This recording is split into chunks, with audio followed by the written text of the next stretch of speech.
Assalamualaikum warahmatullahi wabarakatuh. Perkenalkan, nama saya Afina Zekia Arinda dengan NIM 2021-02005. Pada video kali ini, saya akan membahas terkait hasil praktikum dalam tugas mata kuliah ilmu bahan pangan. Yang pertama, saya akan mengelompokkan setiap bahan-bahan. Setiap bahan-bahan dikelompokkan menjadi 5 bagian. Yang pertama ada sumber karbohidrat, roti, dan mie basah. Lalu yang kedua ada sumber protein hewani, ikan dan susu. Dan yang ketiga sumber pangan nabati, tahu dan tauco. Lalu yang keempat sumber minyak, kacang tanah. Dan yang terakhir sumber vitamin, mineral, dan serat. Ada kembang kol, sawi hijau, toge, dan jagung.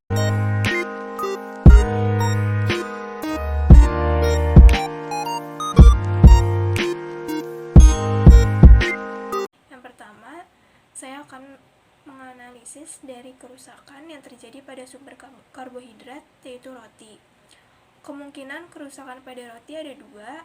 Pertama, kerusakan mikroorganisme yang roti tidak bisa disimpan lama karena kandungan air pada roti masih cukup tinggi.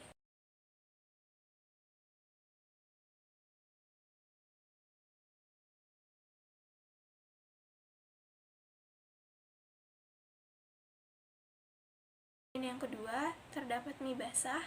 Kemungkinan kerusakan yang terjadi pada mie basah adalah kerusakan mikrobiologis, karena mie basah tidak dapat disimpan dalam jangka waktu yang lama, sehingga terciumnya bau asam, bau tengik, timbulnya lendir, dan perubahan warna.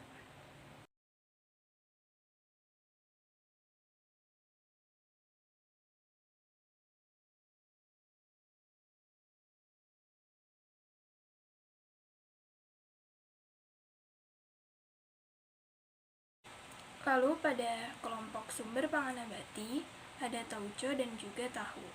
Pertama, tahu. Kemungkinan kerusakan yang terjadi pada tahu, kerusakan mikrobiologis disebabkan adanya lendir dan jamur dan penyimpangan bau.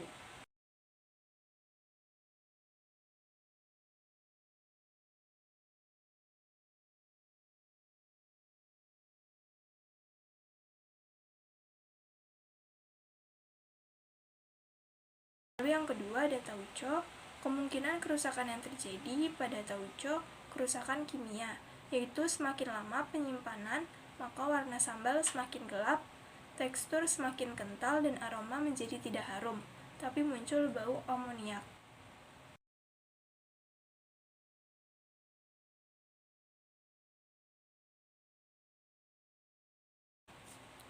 Lalu dalam kelompok sumber protein hewani, yang pertama ada ikan.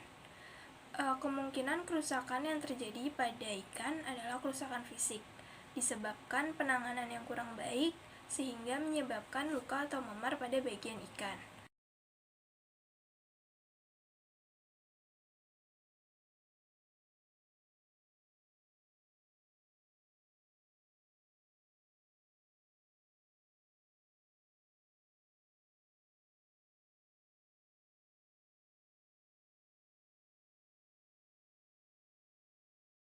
Lalu yang kedua ada susu.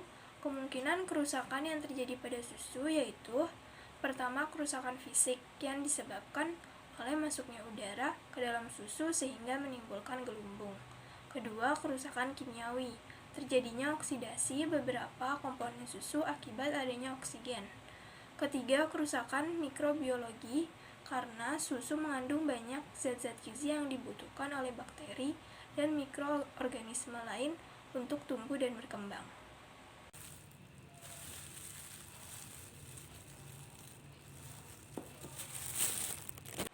Pada kelompok sumber minyak terdapat kacang tanah. Pertama, kacang tanah. Kemungkinan kerusakan yang terjadi pada kacang tanah, kerusakan mikrobiologis, ditandai dengan perubahan kenampakan biji, perubahan cita rasa, perubahan warna, perubahan nutrisi, dan dapat menyebabkan penyakit. Jamur atau kampang adalah mikroorganisme yang paling berpotensi merusak kacang-kacangan.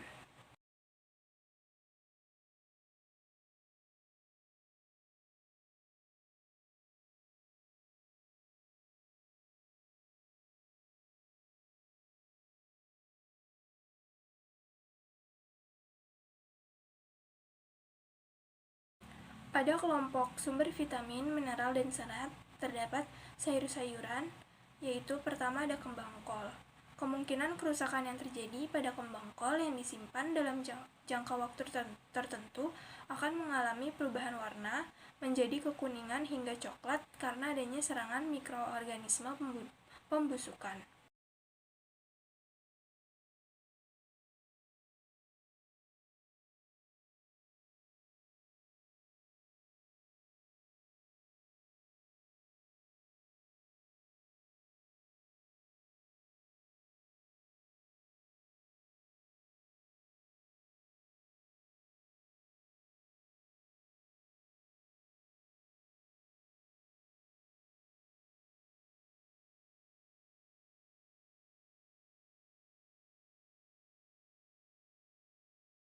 Lalu yang kedua ada sawi hijau. Kemungkinan kerusakan yang terjadi pada sawi hijau, kerusakan fisik, termasuk jenis sayur yang mudah rusak, mudah layu, menguning, dan busuk.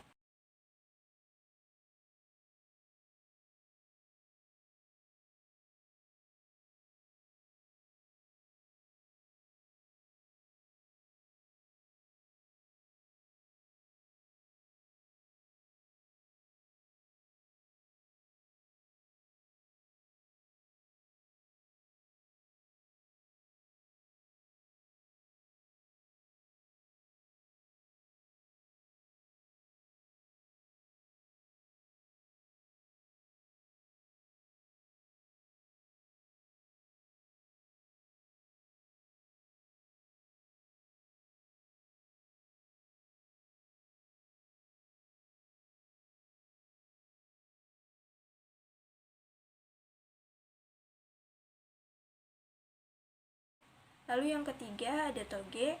Kemungkinan kerusakan yang terjadi pada toge, kerusakan itu terjadi karena adanya pengaruh suhu, kelembapan, dan oksigen yang mempercepat terjadinya proses pencoklatan.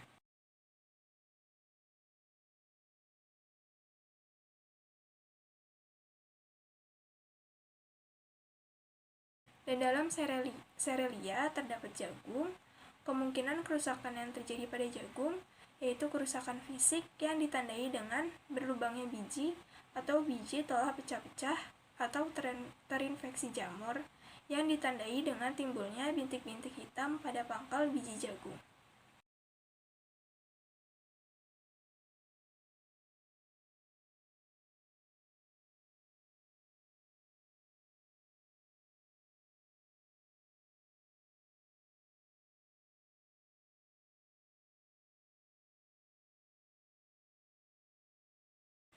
Sekian hasil dari praktikum yang telah saya kerjakan. Kurang lebihnya mohon maaf. Wassalamualaikum warahmatullahi wabarakatuh.